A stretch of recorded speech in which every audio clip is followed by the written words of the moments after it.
தோழர்கள் அனைவருக்கும் வணக்கம். நீங்கள் சிவா திலீபன் அப்படின்னும் போதே நீங்கள் தெரிஞ்சிருக்கணும் அவர் யாரோட பேர் வச்சுருக்காங்க, எதை நோக்கி அவரோட எண்ணங்கள்லாம் இருந்தது அப்படின்னே தெரிஞ்சுக்கலாம். நாங்கள் மே 17 இயக்க தோழர்கள்ன்றதில் முதல்ல நாங்கள் பெருமை கொள்கிறோம். இரண்டாவதாக மொழி காக்கணும் இல்லையா? மொழி தானே முக்கியம். மொழி கண் மாதிரிங்க. கண் இல்லைன்னா என்ன பண்ண முடியும்? அதுதான் அதை மொழி அப்படின்னு பார்த்தாலும் அடுத்ததாக இதில் தமிழர்களோட நலன், இளைஞர்களுடைய எதிர்காலம். எங்கே பேங்க் போனாலும் சரி, ரயில்வேலையும் சரி, ஏர்போர்ட்டு எங்கே போனாலும் ஒரு பெரிய ஒரு உயர் பதவியில் இந்திக்காரங்க தான் இருக்காங்க. ஏன் நம்ம நாட்டில் அவங்க இருக்கணும்? நம்ம பிள்ளைங்க ஸ்விக்கியும் ஜொமோட்டோ ஓட்டுறதும் ஊபர் ஓட்டுறதும் டாக்ஸி ஓட்டுறதும் அந்த பைக் ஓட்டுறதுமே இருக்காங்க. நம்ம ஏன் அடிமையாகணும்? அவங்களுக்கு எங்கெங்க நம்ம குறைஞ்சிட்டோம்? இப்போ இன்றைக்கி ஜிஹெச்சில் போய் பார்த்தா நிறைய இப்போ இளைஞர்கள்லாம் வட இந்தியர்களாக தான் இருக்காங்க. நான் ஏதோ ஒன்று கேட்குறேன், அவருக்கு புரியவே இல்லை. அதில் அந்த க்ளீன் பண்ணுற அந்த ரூம் பாய் கூப்பிட்டு அவர் என்னன்னு கேட்க சொல்கிறாரு. அவர் ஹிந்தியில் அவருக்கு சொல்கிறாரு. இது தேவையா நமக்கு? அது இல்லாமல் சிவா திலீபன் இது திடீர்னு எடுத்த முடிவுலாம் நீங்கள் நினைக்காதீங்க. அதுக்கு முதல்ல ஒன்று சொல்லிக்கணும். என்னென்னா, திடீர்னு ஏன் மே 17 இயக்கம் இப்போ இதை எடுத்தது கையில்? அது இப்போ எடுக்கலைங்க. பிப்ரவரி 21 தாய்மொழி நாள் அன்றைக்கி தோழர் அறிவிச்சிட்டு தான் நம்ம எக்மோரில் இந்த போராட்டத்தை துவங்கினாங்க. அதுக்கப்புறமா சிவா திலீபன் எப்பவுமே சொல்கிறது என்னென்னா, இயக்கம் மே 17 இயக்கம் என்னோட உயிர், தமிழும் இயக்கமும் எனக்கு உயிர். அதை தான் நான் பண்ணுவேன். அதுக்காக எதை வேணா செய்ய துணிவேன். ஏன் மக்கள்லாம் அமைதியாக இருக்கீங்க?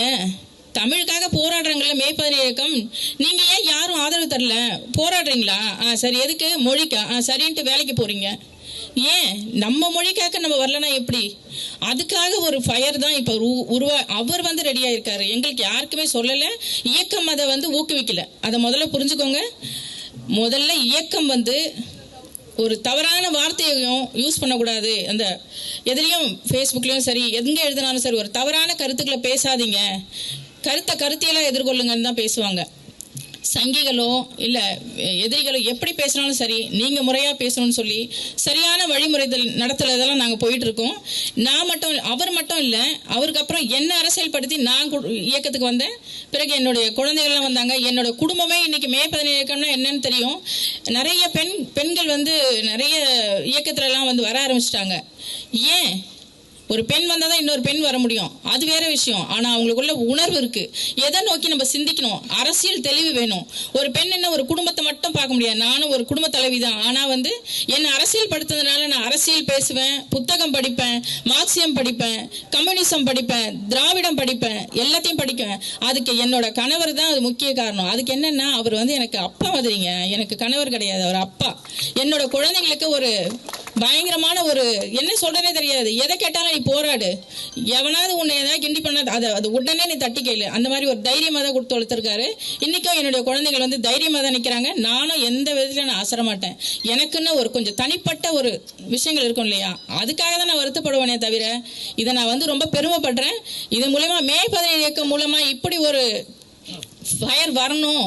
மொழிக்காக வரலன்னா அப்போ எப்படி வருது? அன்றைக்கி காலையில் ஒரு விஷயம் தோழர்களே, அன்றைக்கி காலையில் கிளம்புறாங்க. நான் டீ குடித்தோன்னே நான் சொல்கிறேன், என்னப்பா இன்றைக்கி போகணுமா? ஏன்னா தொடர்ந்து ஒரு லீவ் போட்டிருக்கேன், போகணுமா அப்படின்னு கேட்டதுக்கு அவர் சொன்னதுன்னா, இதுக்கு போகிறேன்னா அப்புறம் எதுக்கு போகிறது?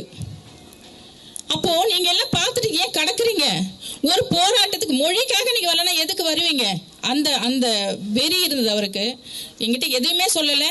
இது அவரே யோசிச்சு தான் பண்ணியிருக்காங்க. இரவெல்லாம் யோசிச்சிருக்காங்க. எனக்காக டவுட் வரக்கூடாதுன்னு எந்த இதுவும் போடல. கடைசியாக அவங்க முகநூல் பதிவு கிளம்பும் போது போட்டது, உடல் மண்ணுக்கு உயிர் தமிழுக்குன்னு போட்டிருக்காங்க. இந்தி ஒழிக தமிழ் வாழ்கன்.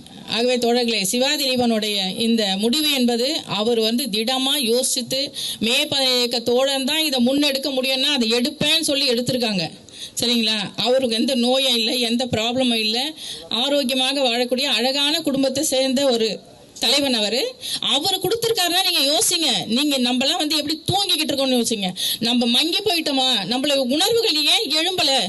ஒரு போராட்டம், மொழிக்கான போராட்டம்னா அதுக்கு வராமல் நீங்கள் எப்போ வருவீங்க?